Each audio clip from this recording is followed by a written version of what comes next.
सियावर रामचंद्र जी की जय। देखिए, भगवान रामचंद्र जी सीता की खोज करने के लिए उन्होंने सुग्रीव से कहा। सुग्रीव अपने राज्य में मस्त हो गया था, तो वहाँ पर रामचंद्र जी ने उसे क्रोधित भी हुए। लक्ष्मण वहाँ जाते हैं, उसे भय दिखाते हैं, तो उसे सूझ होती है, वो अपनी क्षमा मांगता है। फिर सारे वानरों का समूह सीता की खोज में जुट जाता है और कंदराओं, गुफाओं, तालाब, नदी, पर्वत सब जगह वो सीता की खोज में घूमते रहते हैं। लेकिन इतनी मेहनत करते हैं, इतनी सीता की खोज में वो लोग लगे हुए हैं कि उन्हें अपने शरीर का ही सुध नहीं रहा। तो वो जो है फिर उन्हें भूख लगती है, प्यास लगती है, तो हनुमान जी एक पर्वत पे के ऊपर चढ़ जाते, उन्हें एक गुफा दिखाई देती है। ये अद्भुत चीज़ें होती हैं कि भगवान जो जगत का कार्य होता है उसके लिए नाना प्रकार देवी देवता भी ऐसी रचना कर देते हैं जिससे व्यक्ति को मार्ग प्रशस्त होता है, उसका मार्ग सही हो जाता है। सारे वानर लोग वहाँ जाते हैं, गुफा को देखते हैं और उन्हें बताते हैं हनुमान जी की एक गुफा दिखाई देती है। वहाँ पे सब लोग उसके अंदर, उस गुफा के अंदर जाते हैं। वहाँ पर एक तपोनिष्ठ स्त्री होती है जो तप करती रहती है। उनसे वो लोग विनय करते हैं, आसन नवाते हैं और उनसे वो अपना सारा वृत्तांत सुनाती है और भांति भांति के फल फूल और जल पीने के लिए कहती है कि यहाँ पे रसीले फल खाओ। फिर आज्ञा पाकर सबने स्नान किया, मीठे फल खाए, सबकी थकावट दूर हुई। उसके बाद वो फिर प्रभु के कार्य में लग गए और तब उसने अपनी सब कथा सुनाई और कहा, मैं वहाँ जा रही हूँ जहाँ श्री रघुनाथ जी हैं। अब वो वहाँ उस गुफा को छोड़ करके तुम लोग आंखें मूंद लो और गुफा को छोड़कर बाहर जाओ, तुम सीता जी को पा जाओगे, पछताओ नहीं।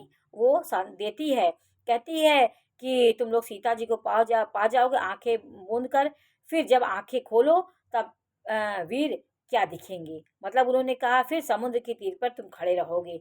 ये अद्भुत और ईश्वर की रचना थी। ये ऐसे ऐसे जगह जगह प्रभु ने लोगों की सहायता की और वह स्वयं वहाँ गए जहाँ श्री रघुनाथ जी थे। प्रभु के चरण कमलों में मस्तक नवाया और बहुत प्रकार से विनती की। प्रभु ने उसे अपनी अनपायनी अचल भक्ति दी। देखिए, प्रभु के कार्य में जो भी लगा है उसे प्रभु मार्ग उसका सुगम करते हैं, उस मार्ग को प्रशस्त अच्छा करते हैं, क्योंकि आपके मनोभावना को वो देखते हैं। सारे वानर लोग देखिए थकावट हुई, दुखी हुए, लेकिन भगवान जगह जगह प्रभु उनकी सहायता कर रहे हैं। प्रभु की आज्ञा से धरकर रामचंद्र जी के युगल चरणों को, जिनकी ब्रह्मा और विष्णु भी वंदना करते हैं, हाथ हृदय में धरकर वह स्वयं प्रभा बद्रिकाश्रम चली गई। और जहाँ वानरगण मन में विचार कर रहे हैं कि अवधि तो बीत गई है, अब पर काम कुछ नहीं हुआ। सब मिलकर आपस में बातें करने लगे कि हे भाई, तब तो सीता जी की खबर लिए बिना लौटेंगे तो क्या करेंगे, हमारी दोनों तरफ से मृत्यु होगी। अंगद ने नेत्रों में जल भर करके कहा कि दोनों ही प्रकार से हमारी मृत्यु है। सब डर रहे हैं क्योंकि सुग्रीव ने उन लोगों ने को भय दिया था कि यदि सीता की खोज नहीं कर पाए तो तुम्हारा वध कर देंगे। सीता जी की सुध नहीं मिली और वहां जाकर वानरराज सुग्रीव हमें मार डालेंगे। ये अंगद के मन में हुआ, सबके मन में ये हो रहा है। वे तो पिताजी के वध होने पर भी मुझे मार डालते, श्री रामचंद्र जी की रक्षा की, जिसमें सुग्रीव का कोई एहसान नहीं है। उन्होंने कहा, ये प्रभु रामचंद्र जी की कृपा है कि मैं जीवित हूँ, नहीं तो सुग्रीव मुझे पहले ही मार डालते। अंगद बार बार सबसे कह रहे हैं कि अब मरण हुआ, इसमें कुछ भी संदेह नहीं है। अब वो थक गए हैं, सीता का कहीं पता नहीं लग रहा है। वानर वीर अंगद के वचन सुनते ही कुछ बोल नहीं सकते, उनके नेत्रों में जल भर आए हैं। एक क्षण के लिए सब सोच में मग्न हो गए, फिर सब ऐसा वचन कहने लगे। अब सब आपस में मिलकर के एक वचन कहे कि हे सुयोगी युवराज, हम लोग सीता जी की खोज किए बिना नहीं लौटेंगे। ऐसा कहकर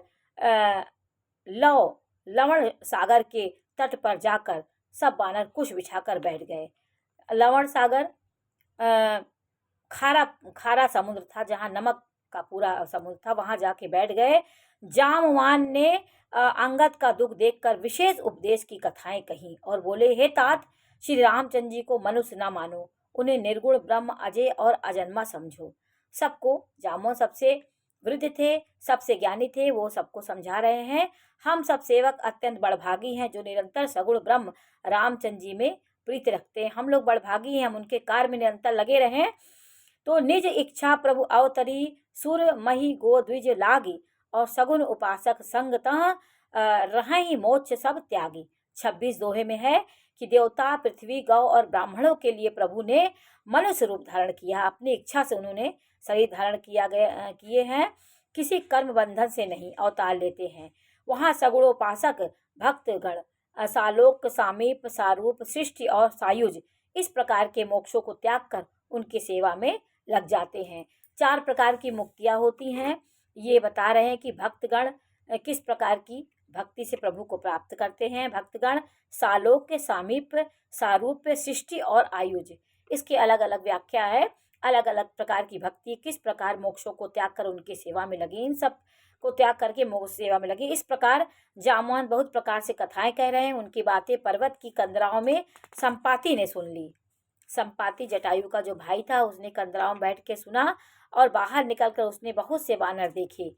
बोला, जगदीश्वर ने मुझको घर बैठे बहुत सा आहार दे दिया। वो सोचा इतने आहार इस कंदरा के पास हैं, घर बैठे प्रभु ने हमें इतना आहार दे, क्योंकि वो एक बार सूर्य की थाह लेने के लिए जा रहा था तो वहीं पे उसके पंख जल गए थे। उसी समय वे कंदरा में वो गिर गया था। आज सबई मह भच्छऊ करहूँ, दिन बहु चले आहार बिनु मरऊ, कबहु न मिल भरी उदर आहारा, आज दिन विधि एक ही बारा। संपाति वहाँ जटायु का भाई था, उस कंदरा में विशाल था, अद्भुत विशाल वो था। इतने वानरों को देखकर बहुत खुश हो गया। आज इन सबको खा जाऊंगा। बहुत दिन बीत गए, भोजन के बिना मर रहा था। पेट भर भोजन कभी नहीं मिलता, आज विधाता ने एक ही बार में बहुत सा भोजन मुझे दे दिया है। वो संपाति खुश होता है। गीत के वचन कानों में सुनते ही सब डर गए और सब सचमुच ही मरना हो गया। इतने दुखी हो गए सब, यह हमने जान लिया। फिर उस गीत संपाति को देखकर सब बानर उठ खड़े हुए और जामवान ने मन में विशेष सोच किया। अंगद के मन में विचार कर कहा, आहा, जटायु के समान धन्य कोई नहीं है। श्री रामचंद्र जी के कार्य के लिए शरीर छोड़कर वह परम बड़भागी भगवान के परम धाम चला गया। अब ये आपस में विचार कर रहे हैं, जटायु की बात कहने लगे तो हर्ष और शोक से युक्त वाणी समाचार सुनकर वह पक्षी संपाति वानरों के पास गया। वानर डर गया, वानर लोग डर गए। उनको अभय करके, अभय वचन देकर, मतलब डरो नहीं, हम तुम्हें नहीं खाएंगे, इस प्रकार अभय वचन दिया। उसने पास जाकर जटायु का वृत्तांत पूछा। तब उन्होंने सारी कथा उसे सुनाई। जटायु का नाम सुनते कि उसका भाई था। भाई जटायु की करनी सुनकर संपाति ने बहुत प्रकार से रघुवीर जी की महिमा का वर्णन किया।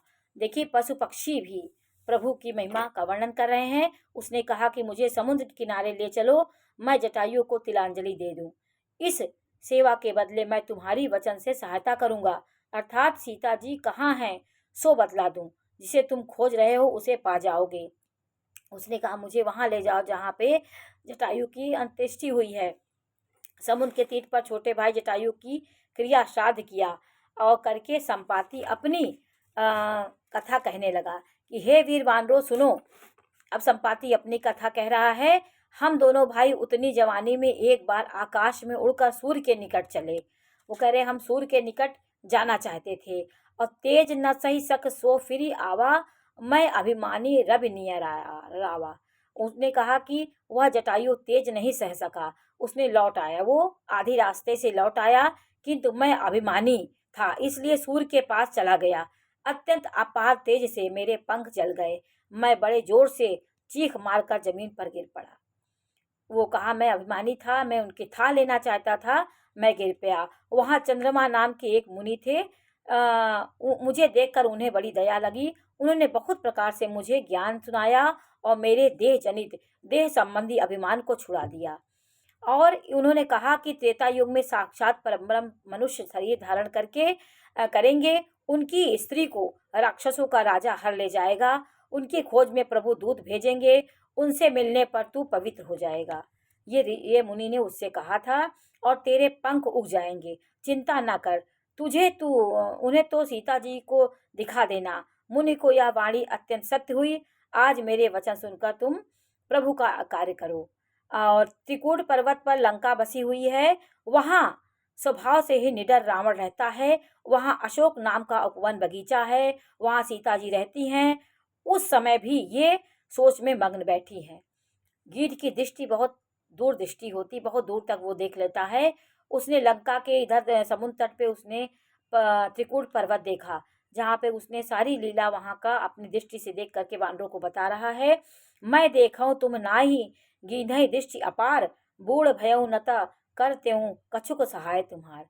उसने कहा मेरे दोनों पंखे कट गए हैं और मैं बूढ़ा हो गया हूँ, 28 दोहे में है, मैं उन्हें देख रहा हूँ, तुम नहीं देख सकते क्योंकि गीध की दृष्टि अपार होती है, बहुत दूर तक हम देख लेते हैं। क्या करूं, मैं बूढ़ा हो गया हूं, नहीं तो तुम्हारी कुछ भी सहायता मैं अवश्य करता, तुम्हारी सहायता करता। जो नाघई सत जोजन सागर, करे सो राम काज मतियागर, मोहि विलोक की धरहु मन धीरा, राम कृपा कस भयो शरीरा। अब वो संपाति कहता है जो 100 योजन 400 कोस समुद्र लाग सकेगा और बुद्धि निधान होगा, वही श्री रामचंद्र जी का कार्य करेगा। निराश होकर घबराओ मत, मुझे देखकर मन में धीरज धरो। देखो रामचंद्र जी कृपा से देखते ही देखते मेरा शरीर कैसा हो गया, बिना पंख का बेहाल था, पांख उगने से सुंदर हो गया। राम के स्मरण से ही पापी भी जिनका नाम स्मरण करने से अत्यंत अपार भव सागर से तर जाते हैं, तुम उनके दूत हो। अतः कायरता छोड़कर श्री रामचंद्र जी की हृदय में धारण करके उपाय करो। वो कह रहा कि आशा मत छोड़ो और उपाय करो, किसी न किसी जो 100 योजन समुद्र लागेगा, ये सब चीज़ वो बता रहा है। देखिए हर जगह जगह इंगित करते हैं प्रभु, क्योंकि समुद्र लागना सबसे बड़ा काम था।